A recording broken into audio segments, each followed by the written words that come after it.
মহিষাদলের পক্ষ থেকে সবাইকে স্বাগতম। আজকে চলে এসেছি তাজপুর, যে মহিষাদল বিধানসভা তাজপুর পশ্চিমপল্লী গ্রাম। সেই গ্রামে কিন্তু NH 116 থেকে নামতেই কিন্তু এক কোমর জল। সেই রাস্তায় তোমাদেরকে তুলে ধরছি। এই জলে মগ্ন হয়ে আছে। একটু রাস্তা শুকনো, তারপরে আবার শুরু হয়ে গেছে। ঠিক আছে, আমার তাজপুর পশ্চিমপল্লী যে প্রাইমারি স্কুল আছে, তো সামনেরটাও কিন্তু এখনও জল ভর্তি, সেটাও দেখাচ্ছি।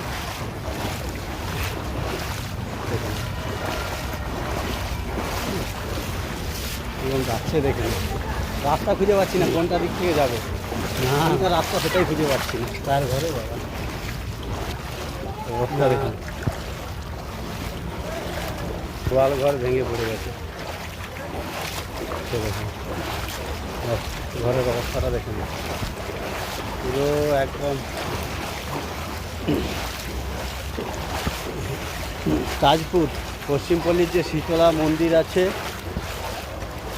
আর এই প্রাইমারি স্কুল, এই অবস্থা দেখুন। এটা যে তাজপুর পশ্চিমপল্লীর যে মাঠ, খেলার মাঠ, এই খেলার মাঠে কিন্তু এখন প্রায় 1 চাকরের উপরে প্রায় জল, প্রায় 1 ফুটের কাছাকাছি জল আছে। ঠিক আছে, দেখুন রাস্তার অবস্থাটা দেখুন, সবাই কেমন আসছে দেখুন।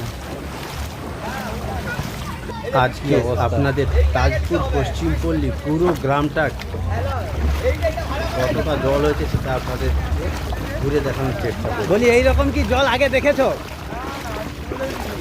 মানে কি মানে বয়স কত আছে? 35 বছরেও এইরকম জল দেখা হয়নি।